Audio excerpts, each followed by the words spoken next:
उर्दू भाषा को लेकर के देश में फिर से डिबेट शुरू हो गई है। क्या उर्दू भाषा को खत्म किए जाने की राह पर योगी आदित्यनाथ निकल चुके हैं? इस पे बात शुरू हो चुकी है।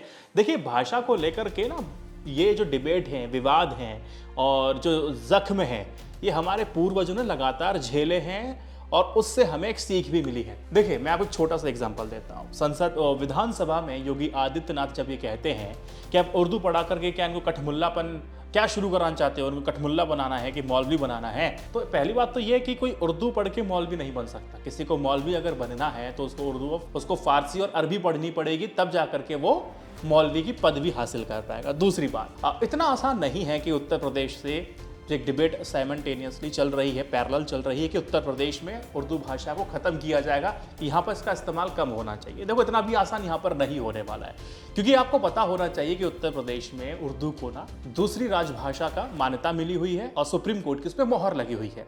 अगर आपको इस उर्दू भाषा का सफाया करना है उत्तर प्रदेश से, तो उस एक्ट को हटाइएगा, फिर सुप्रीम कोर्ट जाकर के उस आदेश को भी आपको देखना है, उसको चैलेंज करना है, तो उसको फिर आपको वहां से भी देखना पड़ेगा। बहुत आसान नहीं है। आप ये कह सकते हैं कि राजस्थान में तो ऐसे सर्कुलर निकल चुके हैं जहां पर कहा गया कि उर्दू की बजाय अब हम संस्कृत पढ़ाएंगे। वहां बहुत आसान है, क्योंकि वहां पर राजभाषा की मान्यता नहीं मिली है। और दूसरी बात, वहां पर सरकार ने यह बोला कि वहां कोई पढ़ने वाला नहीं था, इसलिए हम संस्कृत पढ़ा रहे हैं। तो भाषा को लेकर ना तमाम तरह की सारी राजनीति चलती हुई आ रही है। अब मैं आपको एक छोटा सा एग्जांपल देता हूं कि भाषा को लेकर हमारे पूर्वजों ने क्या क्या झेला। क्या आपको ये नहीं पता कि आजादी के बाद भाषा के नाम पर राज्य बनाने की मांग हुई, भाषा के ही नाम पर राज्यों का गठन हुआ, और भाषा के नाम पे आज भी भेदभाव होता है। महाराष्ट्र चले जाइए, आपकी भाषा को देखकर ही आपके साथ बाहरी का तमगा लग जाएगा और आपके साथ वो इज्जत पेश नहीं आते हैं। तमिलनाडु चले जाइए, अच्छा हिंदी बोलने वाले हैं तो आपको बॉयकॉट कर देंगे। संसद में जब संस्कृत अनुवाद की बात चलती है तो वहां विरोध होना शुरू हो जाता है।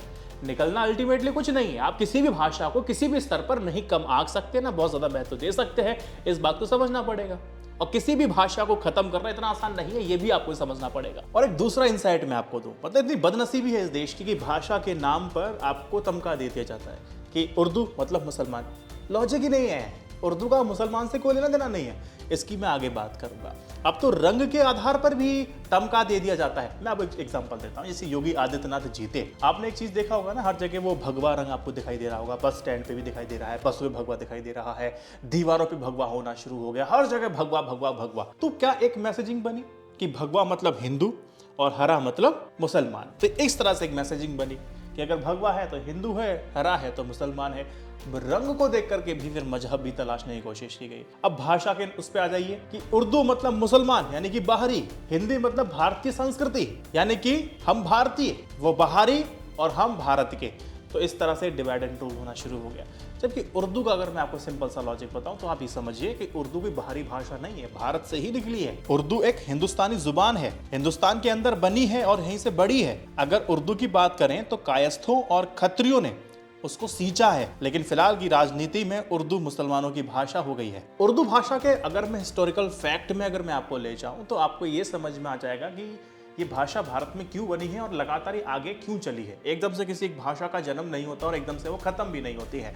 आम बोलचाल में मैं आपको एक बात बताऊं, आम बोलचाल में हम अधिकांश उर्दू के ही, अगर आप शब्दों को राजनीतिक भाषा के हिसाब से देखें तो उर्दू शब्द जिसको आपने तमगा दिया कि मुसलमानों का है, वो मुसलमानों की पहचान से आपने इसको जोड़कर देखा है, तो आपके जो शब्दावली निकलेगी ना उसमें बहुसंख्यक जो होंगे वो उर्दू के शब्द होंगे। अगर मैं छोटी सी बात मैं आपको बताऊं, जैसे मैं रोटी खाऊं तो मैं हिंदी में करबट्टी का बोलूंगा, नेत्र बोलूंगा, दांतों को दंत बोलूंगा, नख बोलूंगा, साइकिल को द्विचक्रिका बोलूंगा, कठिन को मैं क्लिष्ट बोलूंगा और स्मेल को मैं गंध बोलूंगा, सुगंध बोलूंगा। अब आप बोलते क्या हैं? अधिकांश वो जो शब्द है ना वो सारे के सारे उर्दू से लिए जाते हैं, मेल खाते हैं। और राजनीति में जब कोई नेता भाषण देता है तो आपने कुछ शब्द देखे होंगे। कौन कौन से शब्द देखे होंगे? उसने गुस्ताखी की, जिम्मेदारी, इत्तेफाक, इंसाफ, साजिश, ये सारे शब्द उर्दू के हैं। एक बार आप गूगल कीजिए, आपको समझ में आ जाएगा कि हम अपनी डेली लाइफ में उर्दू का उच्चारण ज्यादा करते हैं या फिर हिंदी शब्दों का प्रयोग अधिक करते हैं। विश्वास कीजिएगा, 2 लाइन अगर मैंने हिंदी में बोल दी तो आप इस वीडियो को बंद करके टाटा बाय बाय कर देंगे। इसीलिए उर्दू भाषा का पूरा एक काल जो चला है वो मैं आपको संक्षिप्त में बताना चाहता हूं। मुगल काल से शुरुआत करते हैं। मुगल काल, उर्दू भाषा फारसी, अरबी और स्थानीय खड़ी बोली के मेल से बनी है। इसका व्यापक इस्तेमाल मुगल प्रशासन, सेना और आम जनता के बीच होता था। हिंदी भी समानांतर रूप से विकसित हो रही थी। अगर आप ब्रिटिश काल की तरफ अगर आते हैं 1858 से 1947 तक, तो अंग्रेजों ने हिंदी और उर्दू के बीच में धार्मिक विभाजन की हवा दी थी, डिवाइड एंड रूल वाली। 1900 में उत्तर प्रदेश, तब संयुक्त प्रांत था, 1900 में उत्तर प्रदेश में सरकारी स्तर पर हिंदी को प्राथमिकता दी जाने लगी। तब उर्दू को मुस्लिम समाज से जोड़ करके एक पहचान दी जाने लगी। ये अंग्रेज खेल कर रहे थे। सोचिए, विभाजन और स्वतंत्रता के बाद की स्थिति समझ लीजिए। पाकिस्तान में उर्दू को राष्ट्रभाषा घोषित कर दिया गया। उसके बाद फिर भारत में इसको लेकर संदेह बढ़ गया। पाकिस्तान मुसलमान भाषा, राष्ट्रभाषा उर्दू, उर्दू मुसलमान भाषा, राष्ट्रीय भाषा, एक संदेह बढ़ गया। तब से इसको मुसलमानों की भाषा और हिंदी को भारतीय संस्कृति से जोड़ दिया और आज हम और आप इस भाषा पे लड़ते हैं। भाषा कोई भी श्रेष्ठ नहीं है, कोई भी निम्न नहीं है। जो मुझे लगता है व्यक्तिगत तौर पे, भाषा सिर्फ और सिर्फ एक कम्युनिकेशन है, एक माध्यम है अपनी बात को सामने वाले को समझाने का, सामने वाले की बात को खुद से समझ लेने का, खुद समझ जाने का, जो मुझे व्यक्तिगत तौर पे लगता है। किसी भी भाषा को, मैं आज भारत की बात नहीं कर रहा हूँ, कहीं विदेश चले जाइए, बोले कि फलानी भाषा को हम खत्म करना चाहते हैं, इतना आसान नहीं है।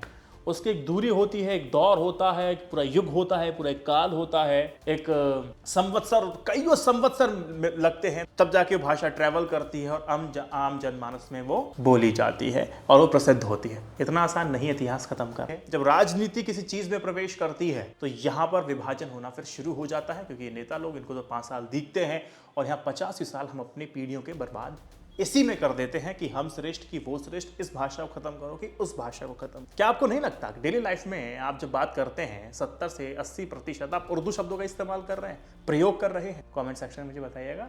मैं आपकी बात भी इस वीडियो में समझना चाहूंगा कमेंट सेक्शन में। इस वीडियो को 3 व्हाट्सएप ग्रुप में शेयर कीजिए। जय Hind, Vande Mataram, stay updated, stay educated, सत्यमेव जयते।